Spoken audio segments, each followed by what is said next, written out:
Hello friends, स्वागत करछि मो चैनल जॉब्स इन ओडिशा को। आशा करछि आपण माने भले थिबे। तो फ्रेंड्स मुनि एछि आपण माने पाए आ एक गवर्नमेंट जॉब न्यूज रो अपडेट। फ्रेंड्स एटा आपनकर उत्कल कोऑपरेटिव बैंक तरफ रिक्वायरमेंट आसी अछि। एथिरा आपण पई वेरियस पोस्ट रहबो। जदि आपण माने ए जॉब टी पाउछंती ताले आपनकर सैलरी रहबो 23480 टंका पर मंथ सैलरी रहबो। ए पोस्ट को उभय पुरुष और महिला माने ए पोस्ट को अप्लाई करि परिबे। जदि आपने ग्रेजुएशन पास कर पोस्ट को आपने आवेदन करेंगे। एलिजिबिलिटी क्राइटेरिया कौन रही आवेदन करेंगे और यार एग्जाम पैटर्न कौन रही सिलेबस कौन एज लिमिट के तो आपण विषय आपको डिटेल्स जनइबी ये वीडियो मध्यम जब आपने पोस्ट अप्लाई करने इंटरेस्टेड रोचंती तो वीडियो टी शेष पर्यटन देखि नियंतु बिना स्किप करके। चलते प्रथम आलोचना करिया ऑफिशियल नोटिफिकेशन विषय। तो यार ऑर्गेनाइजेशन नेम रही उत्कल कोऑपरेटिव बैंक रही। टाइप ऑफ जॉब आपन परमानेंट रही। कैटेगरी आपन बैंक जॉब रही। नेम ऑफ द पोस्ट आपन जूनियर अकाउंटेंट असिस्टेंट रही। एप्लिकेशन मोड मैंने ऑनलाइन माध्यम ये पोस्ट को आवेदन करेंगे।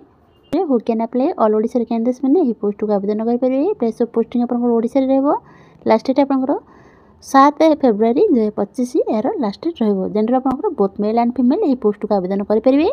क्वालिफिकेशन देखि नियंतु जेकोसी स्वीकृत विश्वविद्यालय आपने graduation N S T pass कर पोस्ट को आवेदन करेंगे। आप कंप्यूटर नॉलेज थी आवश्यक। वैकेंसी डिटेल्स देखि नियंतु जनरल 11 पोस्ट होची। एससी बीसी 2टी पोस्ट होची। एससी 3टी पोस्ट होची। एसटी 4टी पोस्ट होची। टोटल आपन 20टी पोस्ट होची। 21 वर्ष आवश्यक रोची। आपन 23480 टंका पर मंथ सैलरी रहबो। सिलेक्शन प्रोसेस देखि नियंतु 2टी वे सिलेक्शन प्रोसेस कंप्लीट रोची। प्रथम आपनकर ऑनलाइन एग्जामिनेशन रहबो। सेकंड रे आपनकर डॉक्यूमेंट वेरिफिकेशन रहबो। एटा एग्जाम पैटर्न देखि नियंतु कोन सब सब्जेक्ट पढबो। रीजनिंग एंड कंप्यूटर एप्टीट्यूड आपनकर 50 क्वेश्चन रहबो 50 मार्क रो। क्वांटिटेटिव एप्टीट्यूड आपनकर 50 क्वेश्चन रहबो 50 मार्क रो। जनरल और फाइनेंशियल अवेयरनेस रहबो 50 क्वेश्चन रहबो 50 मार्क रो। इंग्लिश लैंग्वेज 50 क्वेश्चन रहबो 50 मार्क रहबो। टोटल आपनकर 200 मार्क रे एग्जाम रहबो। 200 टी क्वेश्चन रहबो।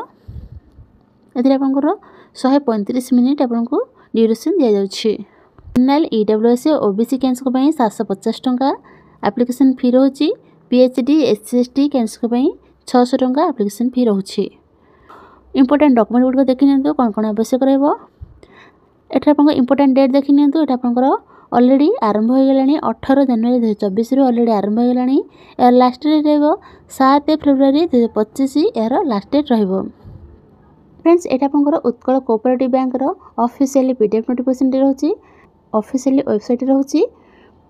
तेटे आपनकर सब मेंशन कराइछि। ऑनलाइन रजिस्ट्रेशन टी 18/1/2025 रो आरंभ है। लास्ट डेट रहबो 7/2/2025 आरंभ 18/1/2025 रो आरंभ हो गेलानी। लास्ट डेट रहबो 7/2/2025 यार लास्ट डेट रहबो। जते आपण माने ए पोस्ट अप्लाई करे पे इंटरेस्टेड रहउछन तेबे एते सब टर्म एंड कंडीशन गुडी को सब एही नोटिफिकेशन रे मेंशन कराइछि। तो आपण माने एही पीडीएफ नोटिफिकेशन टी भल से पढ़िबे। तापर आपण माने एही पोस्ट को अप्लाई कर नेबे।